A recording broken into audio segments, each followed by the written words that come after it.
Job చేస్తే బెటరా, business చేస్తే బెటరా? బిజినెస్ అంటావా, ఆల్రెడీ దుబ్బెట్టావు. ఇంకా జాబ్ అంటావా, 3 రోజుల నుంచి నువ్వు చేయలేవు. ఎవరా నువ్వు? నీ ఆత్మని. కాదు, ఆత్మని అంటే నీ సోల్. ఎందుకున్నట్లుండి కనిపిస్తున్నావు? ఆల్రెడీ తమరు సగం జీతం దుబ్బెట్టేశారు, అయినా ఇంకా కన్ఫ్యూజన్లో ఉంటే నా వల్ల కాకొచ్చేసాను నీకు క్లారిటీ ఇవ్వడానికి. ఏంటి నువ్వు క్లారిటీ ఇస్తావా? అవునరా లబ్బే. సరే, జాబా బిజినెసా? అయినా తమరు ఏదైతే బెస్ట్ అనుకుంటున్నారు?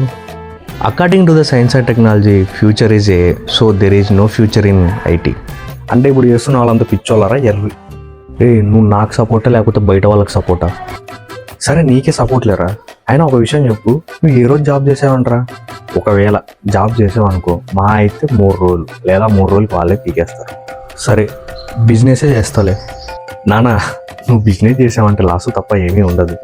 రీ క్లాట్ ఇస్తాను, ఇంకా కన్ఫ్యూజన్ దుబ్బుతున్నావు అంటారా? షుగర్ డాడీ ఆగు, నేను ఇన్వెస్ట్మెంట్ పెట్టే బిజినెస్ వద్దన్నా, అసలు బిజినెస్ చేయొద్దని లేదు.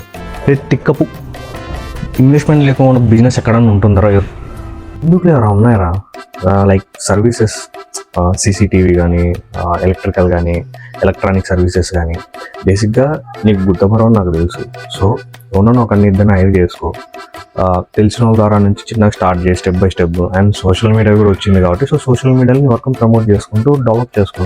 సో సోషల్ మీడియాలో మన వర్క్ని ప్రమోట్ చేసుకుంటే బిజినెస్ కూడా డెవలప్ అవ్వచ్చు అంటావు. సో నువ్వు వర్క్ని ప్రమోట్ చేసుకుంటే ఆటోమేటిక్గా నీకు సపోర్ట్ దొరుకుతుంది. ఫస్ట్ అయితే నువ్వు బీబీసీ రేంజ్లో ఎక్కువ ఎక్స్పెక్టేషన్ లేకోకుండా స్టెప్ బై స్టెప్ స్టార్ట్ చేయి.